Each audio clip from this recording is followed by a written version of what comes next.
안녕하세요. 코인원입니다. 오늘은 2025년 1월 9일 목요일 오전 10시 44분경입니다. 구독과 좋아요, 알림 설정 정중히 부탁드리면서 오늘 영상 시작하겠습니다. 사운드 플래닝 그룹의 CEO 데이비드 스트리제프스키가 폭스 비즈니스 인터뷰에서 뱅크 오브 아메리카가 리플과 관련된 83개의 특허를 보유하고 있으며 내부 거래에서 XRP를 100% 사용하고 있다라는 소식을 전했습니다. 그는 리플 XRP가 미래 금융의 핵심 인프라가 될 가능성을 언급했는데요. 특히 뱅크 오브 아메리카 경우에는 2017년부터 리플 기술에 관심을 갖기 시작하면서 현재 리플넷 거버넌스 위원회에 속해 있기도 합니다. 리플의 기술이 미국 내 금융기관과의 협업이 이렇게 증가하게 되면 XRP의 브리징 통화로서의 유동성이 증가할 것이기 때문에 투자자 입장에서는 분명한 호재가 될 텐데요.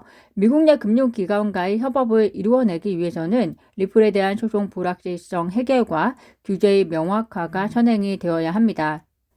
그런 의미에서 리플 CEO 브래디 갈링하우스가 트럼프 대통령 당선인 그리고 리플 최고 법률 책임자 스튜어트 알데로티와 저녁 식사한 사진을 X에 게재하고 멋진 저녁 식사 2025년의 힘찬 출발이라고 적은 점은 2025년 리플의 미국 내 사업 환경이 우호적으로 변경될 가능성이 높아졌음을 시사하는 것으로 보일 수 있을 것 같습니다.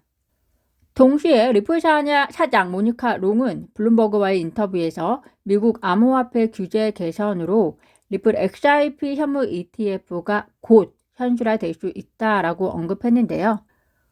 우리나라 신한투자 역시 연내 XRP 솔라나 현물 ETF 출시를 70% 보고 있고요.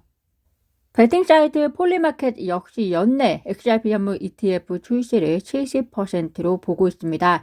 리플 CEO 그리고 리플 사장의 그 어느 때보다 이러한 자신감 있는 행보는 XRP 가격에 좋은 영향을 끼칠 것으로 예상을 해볼 수 있을 것 같습니다. 리플의 스테이블 코인 소식도 빼놓을 수 없습니다. 유럽 최대 암호화폐 거래소 비트스탬프가 리플의 스테이블 코인을 상장했다는 소식입니다. 동시에 리플이 디파이 생태계 내에서 리플의 스테이블 코인의 활용성을 확대하기 위해서 체인 링크 인프라를 도입했다라고 이야기하고 있는데요.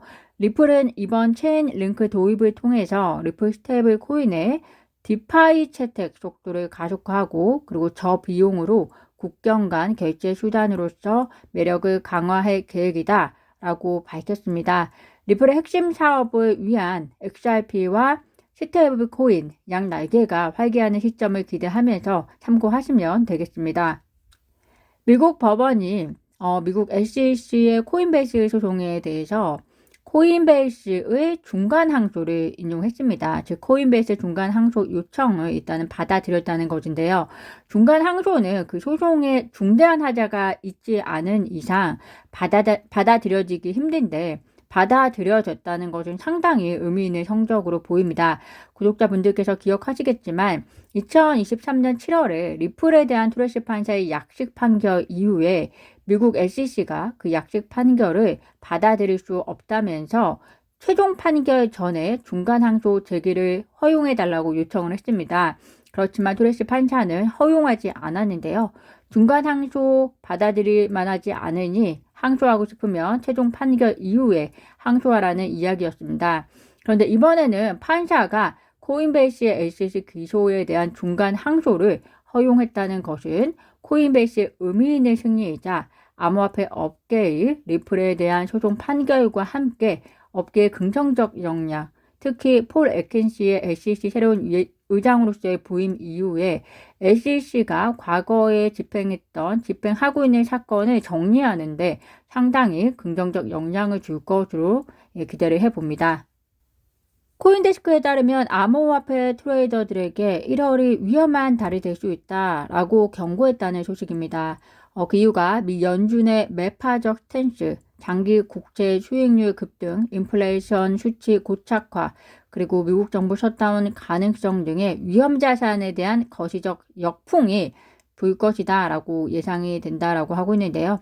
특히 고용지표 역시 나쁘지 않게 나올 예정이라고 예상을 하고 있기 때문에 연준이 금리 인하를 낮추어야 할 명분을 주지 못하고 있는 상황이다라고 평가를 하고 있습니다.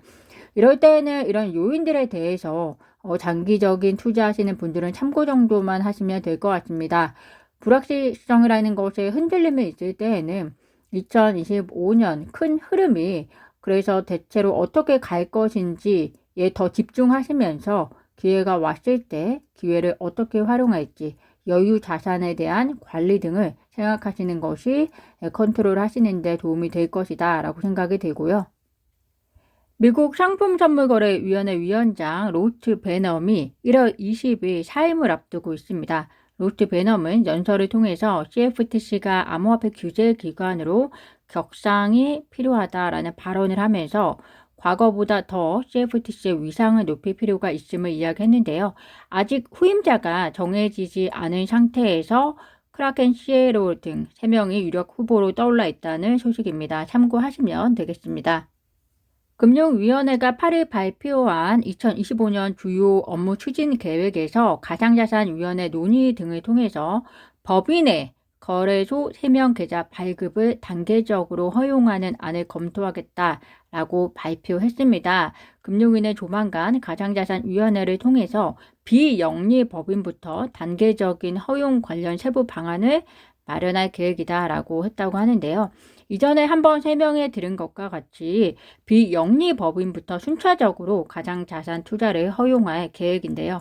향후 영리 법인까지 확대되려면 시간적인 소요가 더 필요하겠지만 법인에 대한 투자 허용이 시작이 되는 것은 큰 출발점이 될 것이라고 생각이 됩니다. 특히나 이후에 영리 법인의 진입이 시작이 되면 우리나라 암호화폐 시장이 지금보다는 더 안정적이면서 또 유동성이 활발한 투자 시장이 될 수 있을 것으로 기대를 하면서 오늘 영상 이것으로 마무리하겠습니다. 오늘도 영상 시청 진심으로 감사드리고요. 구독과 좋아요, 알림 설정은 코인 우먼에게 큰 힘이 됩니다. 감사합니다.